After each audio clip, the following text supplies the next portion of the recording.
Mateus capítulo 7, versículo 21 até o 24. Diz assim a palavra do Senhor: Não é toda pessoa que me chama de Senhor, Senhor, que entrará no reino do céu, mas somente quem faz a vontade de meu Pai que está no céu. Quando aquele dia chegar, muitas pessoas vão me dizer: Senhor, Senhor, pelo poder do seu nome anunciamos a mensagem de Deus e pelo seu nome expulsamos demônios e fizemos muitos milagres. Então eu direi claramente a estas pessoas: eu nunca conheci vocês. Afastem-se de mim, vocês que só fazem o mal. Vamos fechar os olhos e orarmos ao Senhor. Em nome de Jesus Cristo, obrigado, Senhor. Obrigado por nós estarmos em Tua presença, nesta reunião abençoada, pelos momentos que nós tivemos, Senhor, já de introdução à Tua palavra, das canções que nós cantamos exaltando ao Senhor nesta noite, adorando ao Senhor. Obrigado, meu Deus, por todos aqueles que puderam chegar até aqui e também aqueles que acompanham esta reunião a partir de seus lares ou de outros locais. Eu quero pedir neste momento ao Senhor ajuda, graça, a direção do Teu Espírito Santo, para que eu possa, Senhor, trazer esta palavra aos nossos corações, segundo a Tua vontade. Usa, Senhor, a minha vida. Senhor, usa a minha voz. Que cada palavra, Senhor, proferida nesta noite, seja conduzida pelo Senhor, para a glória do Teu nome, sempre. Amém. Podemos assentar, queridos irmãos. Meus amados, os versos que nós acabamos de ler, eles relatam os momentos finais do Sermão da Montanha pregado por Jesus, o primeiro sermão dos 5 que Mateus registra ministrados por Jesus. O Sermão da Montanha está entre os capítulos 5 até o 7, e durante este sermão Jesus ele fala aos seus seguidores alguns assuntos relacionados à nova lei que ele estava lhes apresentando, os conceitos do seu reino, que é o seu reino. Jesus ele traz algumas instruções para os seus discípulos que se tornariam herdeiros do seu reino. Na verdade, eu diria aos irmãos que todo crente deveria ler, não só uma vez, mas muitas vezes, ler e meditar no Sermão da Montanha. Porque nesse sermão nós temos inúmeras lições que Jesus ensinou aos seus seguidores. Eu diria que ali está a base, o cerne da vida cristã, daquilo que o Senhor deseja de cada um de nós. Apenas uma breve introdução deste primeiro sermão ministrado por Jesus. Jesus ele fala entre o capítulo 5 até o capítulo 7 de Mateus sobre as bem-aventuranças. Jesus ele afirma aos seus discípulos que eles eram o sal da terra e a luz do mundo. Jesus também, ele faz questão de afirmar que ele veio para cumprir o que a lei e os profetas disseram a seu respeito.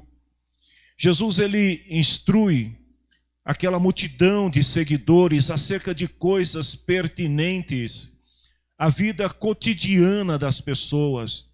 Por exemplo, Jesus fala sobre a necessidade da reconciliação entre os irmãos na fé. Jesus ele fala sobre o que é o adultério na sua visão. Jesus ele também apresenta aos seus seguidores lições sobre quando o divórcio é aceitável perante Deus. Jesus ele ensina aos seus seguidores sobre o pecado de perjúrio, falso testemunho contra outras pessoas. O que você deve fazer quando você se sente injustiçado, prejudicado por alguém em determinada situação? E Jesus também fala sobre o dever de seus discípulos amarem os inimigos. Ainda no Sermão da Montanha, Jesus apresenta algumas lições sobre práticas cristãs, coisas que o crente no seu dia a dia deve exercer ou deve exercitar. Por exemplo, Jesus fala sobre como devemos dar esmola. Se você estiver andando pela rua e de repente alguém pede a sua ajuda, como você deve agir em relação a ajudar esta pessoa? Jesus, ele ensina os seus discípulos o que é oração e como nós devemos orar. Aliás, no Sermão da Montanha, Jesus, ele deixa registrado ali um modelo de oração ensinado aos seus discípulos.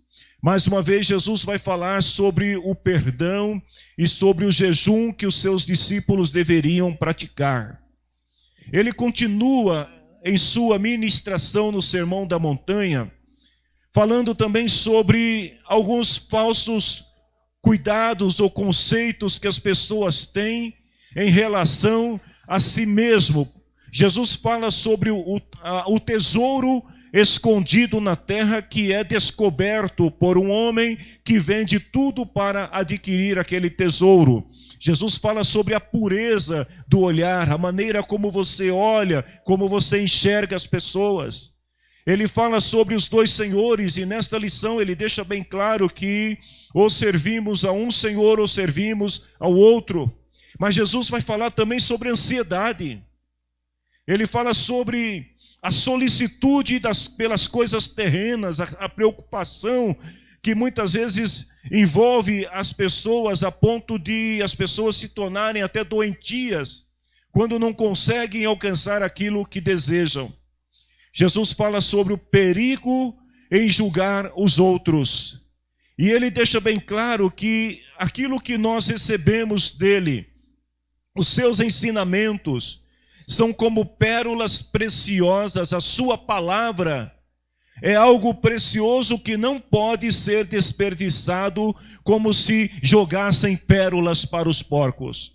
Jesus fala sobre a bondade de Deus revelada na oração.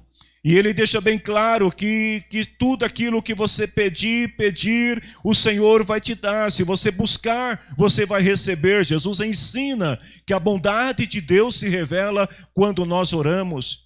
E Jesus também vai falar sobre a regra de ouro na lei e nos profetas. Ele diz que nós devemos fazer aos outros aquilo que esperamos que as pessoas façam por nós. Quando Jesus está quase finalizando o Sermão da Montanha, ele então fala sobre dois caminhos. E ele deixa bem claro que toda pessoa tem diante dela dois caminhos. E ela terá que, em algum momento da sua vida, decidir se vai seguir pelo caminho estreito ou se vai seguir pelo caminho largo. Jesus lembra também aos seus discípulos que as obras, elas falam muito a respeito das pessoas, quando ele diz assim que pelo fruto se conhece as árvores, ou melhor, a árvore. E então, enfim, Jesus no versículo 21 até o 23, que nós acabamos de ler, Jesus fala sobre o falso e o verdadeiro discípulo, que é o tema desta mensagem. E depois ele ainda vai finalizar falando sobre a importância de obedecer a sua palavra, pois quem a obedece é como alguém que edifica a casa sobre a rocha. Enfim, Jesus conclui o seu sermão. E quando Jesus termina esse primeiro sermão registrado por Mateus, Mateus diz que o povo estava admirado pela maneira como Jesus ensinava acerca do reino. Mas vamos nesta noite nos deter aqui apenas nos versículos que nós lemos, onde Jesus fala assim que nem todo aquele que diz Senhor, Senhor entrará no meu reino. Algumas lições que nós aprendemos sobre o que Jesus disse em sua palavra. Primeiro que Jesus está falando sobre a decisão que todos nós temos que tomar em algum momento da nossa vida, quando teremos que decidir entre obedecer à vontade de Deus ou desobedecê-la.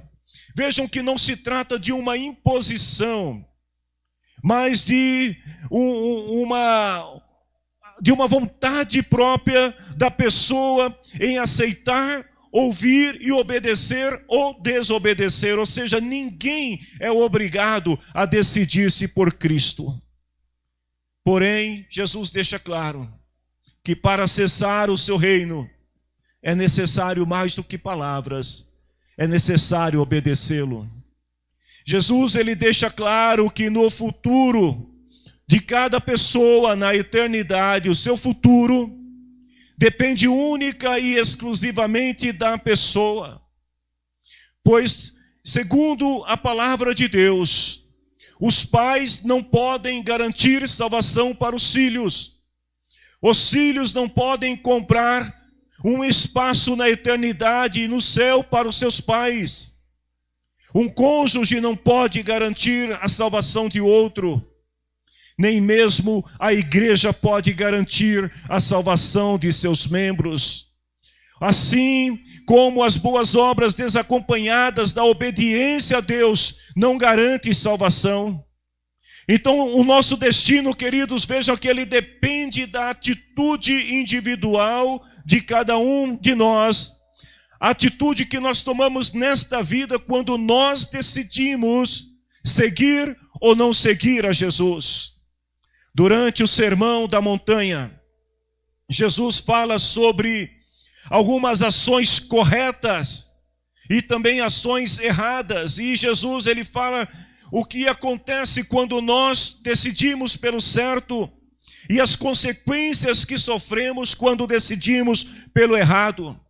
Ou seja, diante dele não existe neutralidade. Diante de Jesus só existe duas opções. Ou nós estamos a favor dele e somos dele, ou nós estamos contra ele e não obedecemos a ele. Não basta a pessoa declarar verbalmente que pertence a Jesus. É necessário que as ações da pessoa reflitam a natureza divina de Jesus nela e que ela viva como Jesus ordenou. Então é exatamente sobre isso que Jesus está falando no versículo 21.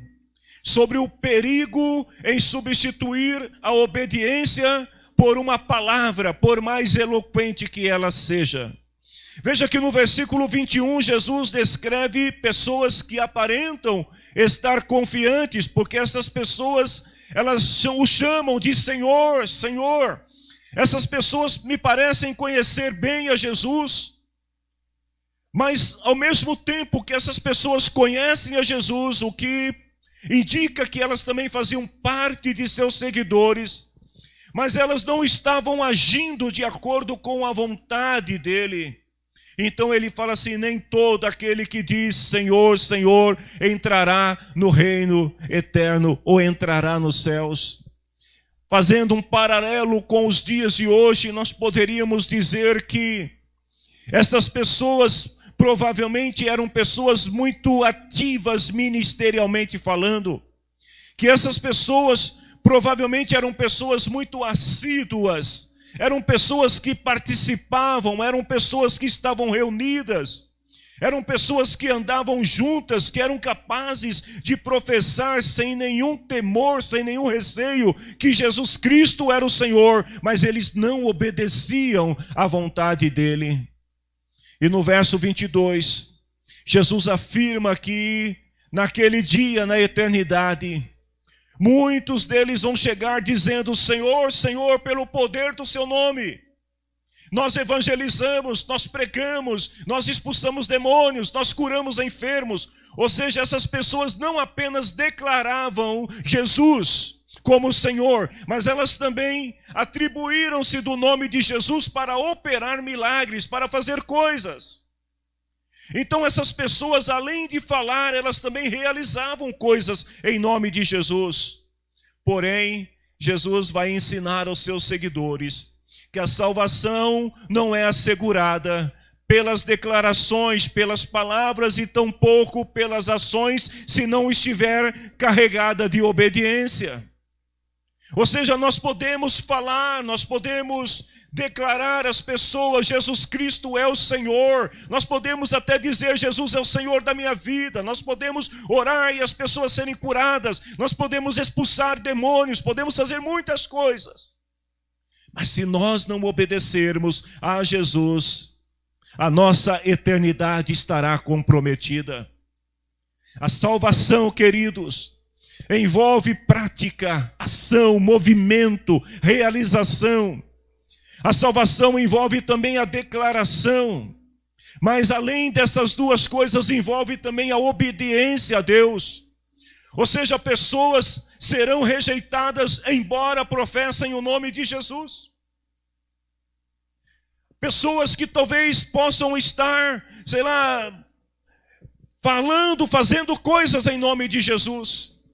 O apóstolo Paulo, lá em Romanos capítulo 10, versículo 9, ele ensina que nós devemos confessar Jesus com os lábios e crer com o coração. E alguém vai dizer assim: eu prefiro a declaração de Paulo, porque me parece que a declaração de Paulo ela é mais acessível. Paulo diz assim: se você disser com a boca Jesus é Senhor e no coração você crê, está limpo, já está salvo. Então Paulo em Romanos 10, 9 está dizendo que a confissão acompanhada da fé, gerada pela palavra de Deus, é o suficiente. Mas o que é a confissão acompanhada pela fé? Obediência. Porque quem crê obedece. A nossa fé, ela se confirma através da obediência. E Tiago, ele acrescenta lá no capítulo 2, versículo 17, o seguinte: que a fé que nós declaramos, como disse Paulo, se você, pela sua boca, você confessar e no coração você crer, está salvo. Mas Tiago, ele vai mais além e diz assim: mas olha, essa fé precisa de comprovação. E como se dá essa comprovação? Através das obras. Ele fala: a fé que não estiver acompanhada de ações é coisa morta.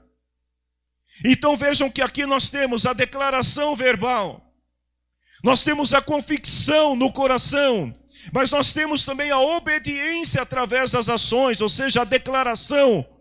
Aquelas pessoas disseram: nós falamos em teu nome. As obras, aquelas pessoas disseram: nós expulsamos demônios em teu nome, nós curamos enfermos em teu nome.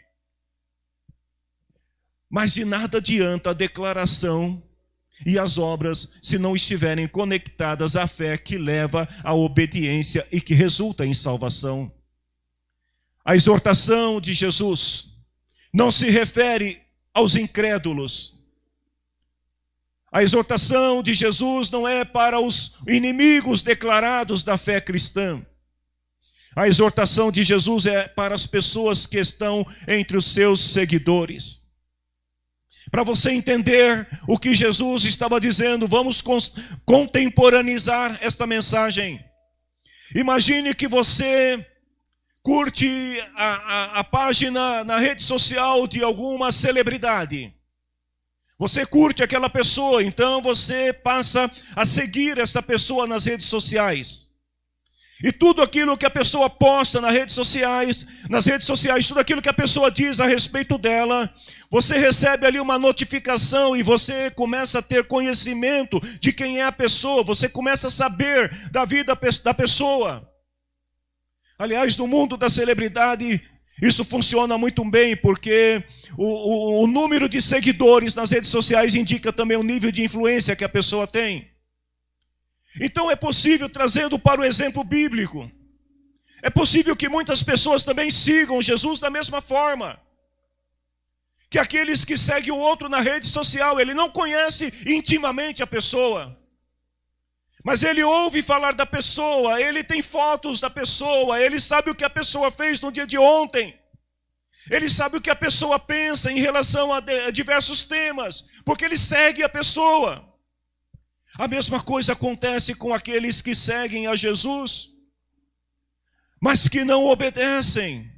É como se estivesse seguindo um artista, um político, um esportista muito famoso. De vez em quando a pessoa vai lá ler os seus pensamentos, as suas declarações, aquilo que eles fazem, a roupa que eles vestem. E aí até mesmo se veste igual para ficar mais parecido esporadicamente.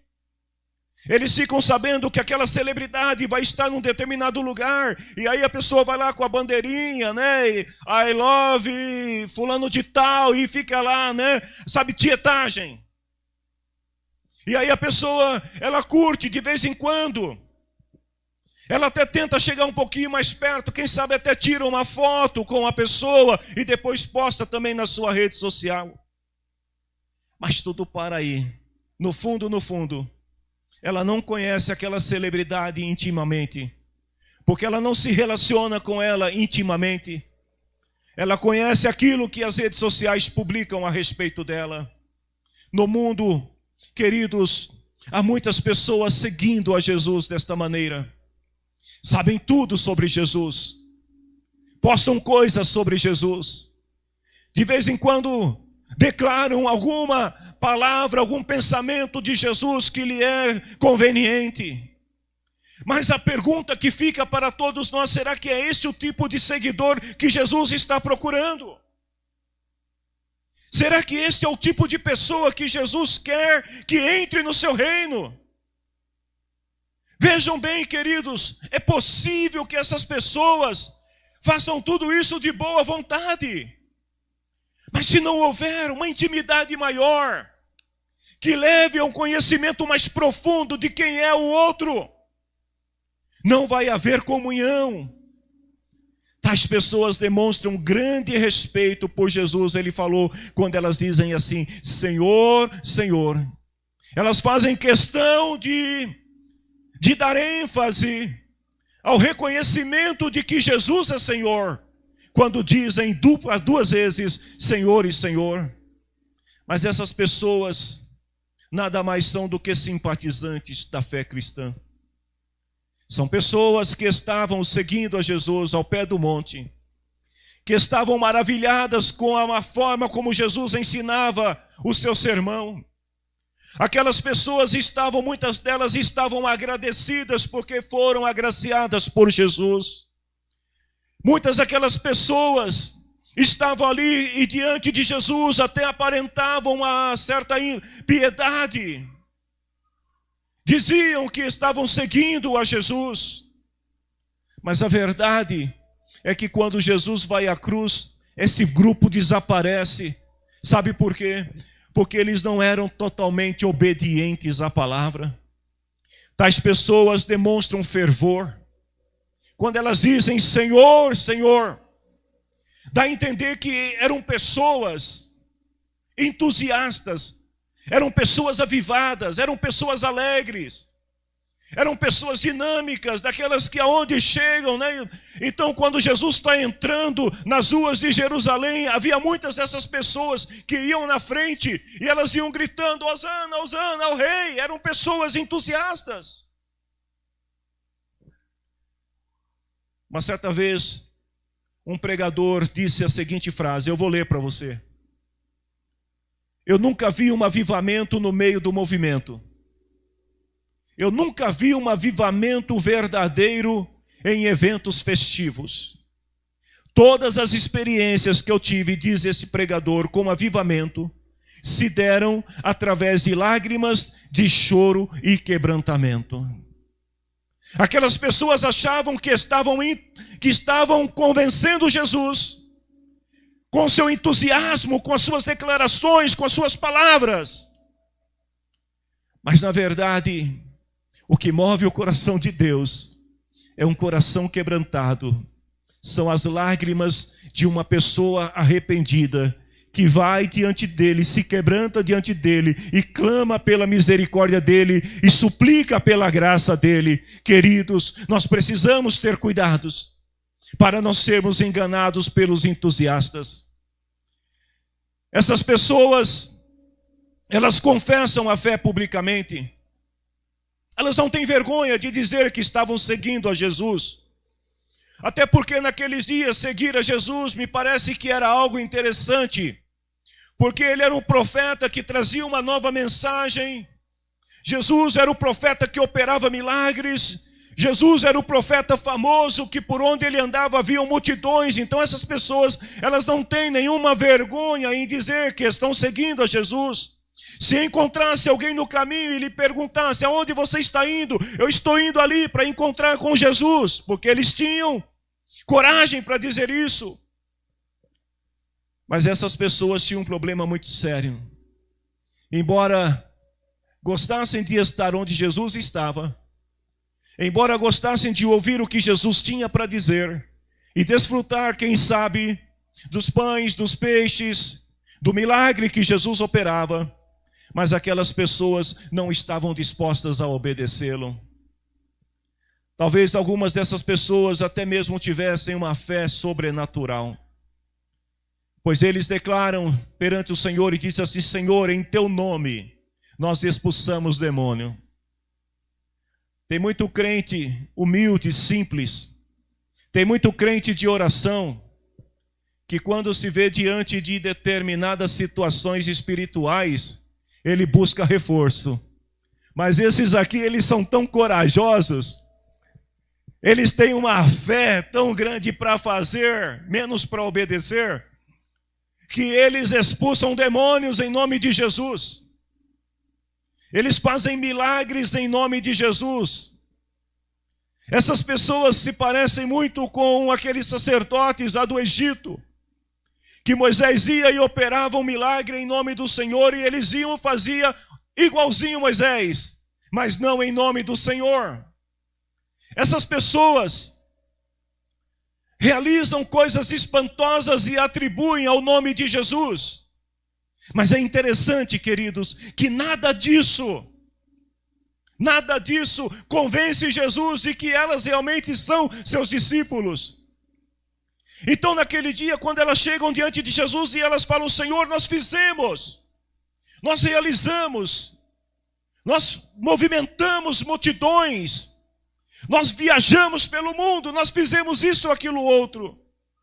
Mesmo assim, mesmo diante de atos tão gloriosos, mesmo diante de realizações tão magníficas, naquele dia, eles serão rejeitados por Jesus. Essas pessoas parecem fazer tudo certo, a ponto de enganar qualquer um que está seguindo a Jesus com sinceridade. Mas Deus conhece o coração delas. E Deus contempla as intenções e as motivações que estão por trás dessas pessoas. E no juízo, queridos, a intimidade de cada um de nós será revelada diante de Deus.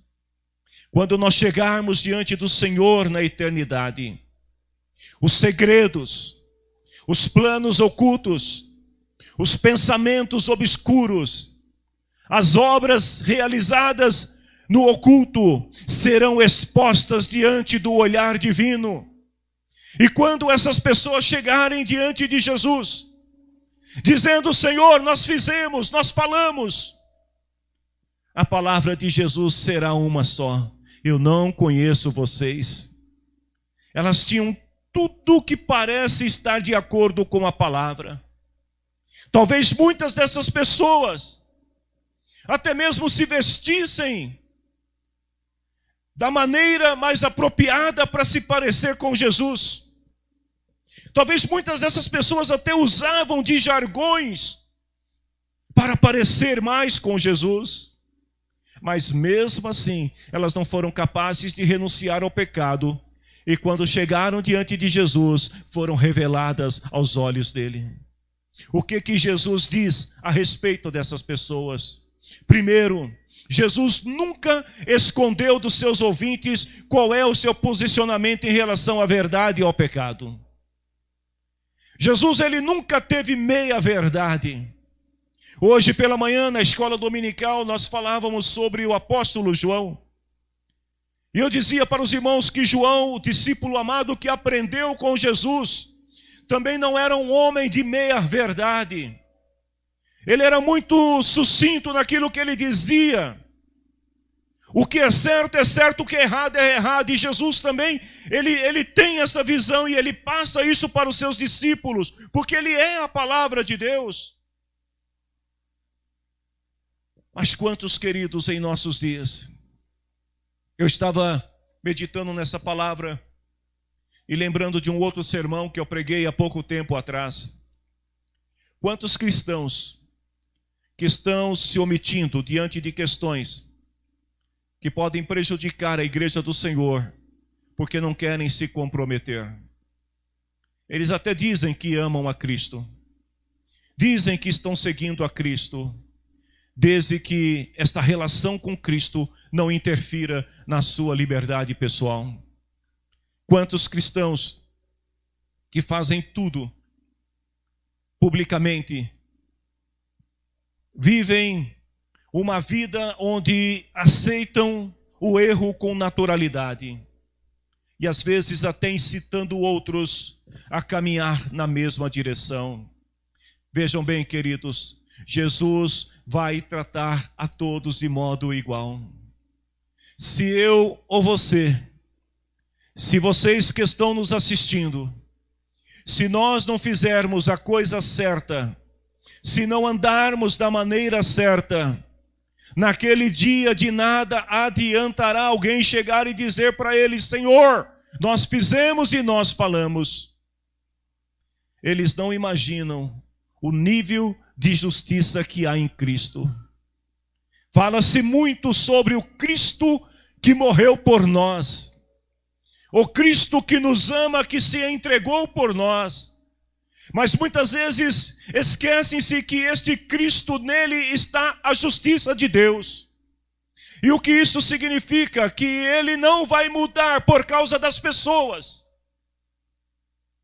As pessoas têm que mudar por causa de Jesus. A palavra dele continua sendo a mesma de ontem, de hoje e será amanhã. Se Jesus não voltar no século 21, o século 22, a palavra vai continuar sendo a mesma. Ela não muda. A Bíblia diz que nele não existem sombras de variação. Então Jesus, ele diz para os discípulos assim: eu direi claramente a essas pessoas. Vejam bem, Jesus não disse assim: olha, eu vou pedir a um anjo que diga para essas pessoas. Olha, eu vou, quem sabe, conversar, dialogar com essas pessoas. Não, ele diz assim: eu direi claramente a essas pessoas. Ou seja, não existe meio termo. Ele vai dizer: nunca conheci vocês, que sempre fizeram o mal. O grau de importância dessas pessoas diante de Jesus é zero, queridos. Daqueles que rejeitam a sua palavra e que ainda usam o nome de Jesus na terra, que se apropriam do nome de Jesus para querer obter alguma vantagem, para lograr algum êxito, para ter alguma popularidade. As pessoas que estão se apropriando do nome de Jesus indevidamente, vejam bem, na eternidade, eles serão ignorados, tratados como desconhecidos. Jesus diz: eu não conheço vocês. Jesus rejeitou essas pessoas, porque a fé que elas demonstravam era uma fé apenas verbal, de palavras. Mas moralmente elas estavam comprometidas com o pecado. Era aquela fé superficial, aquela fé que não requer intimidade, aquela fé que não requer obediência. Essas pessoas, elas não tinham uma fé enraizada na palavra de Deus, e por causa disso elas foram rejeitadas pelo Senhor. Ou seja, não basta, diante de Deus não basta falar o nome de Jesus. Não basta a pessoa dizer que é cristão. Houve um tempo que os cristãos, eles tinham um negócio chamado cartão de membro. Alguém lembra disso? Cartão de membro. Então, para eles, o cartão de membro era o passaporte para entrar no céu. Se não tivesse o cartão de membro, não era crente. O sujeito podia fazer o que quisesse de errado, mas se ele tivesse um cartão de membro de igreja, passaporte garantido, validade até 31/12/2021. Ano que vem tinha que renovar. Tem muita gente, queridos, vivendo desta fé superficial. Quando na verdade para Deus isso não significa nada.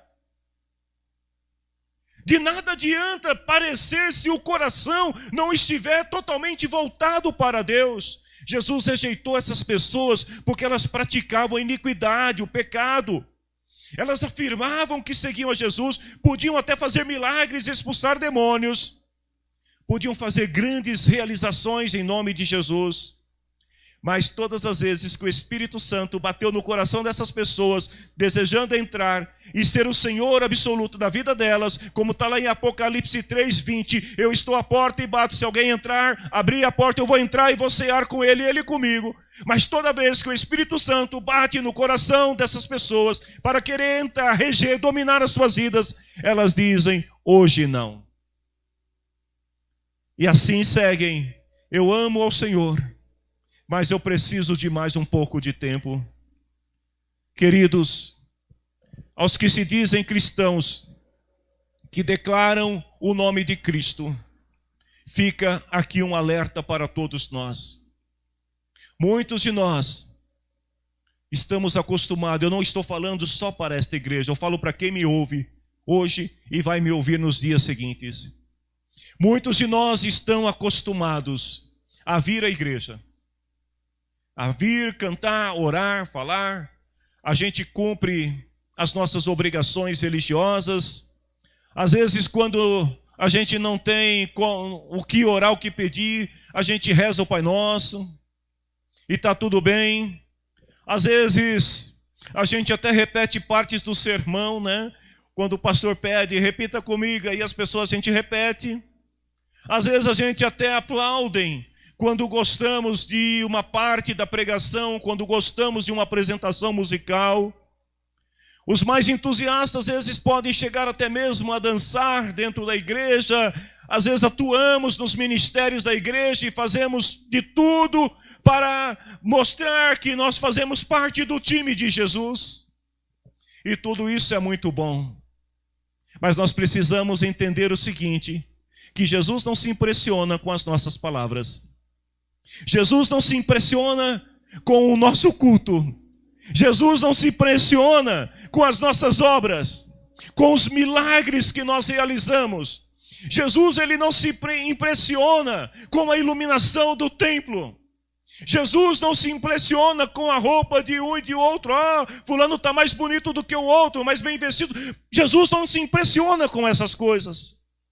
Nós precisamos entender que o que o impressiona, o que agrada a Jesus, é fazer o que Ele quer. Ele deseja a nossa obediência. Não basta dizer eu creio, eu aceito. Não basta dizer eu sou de Jesus.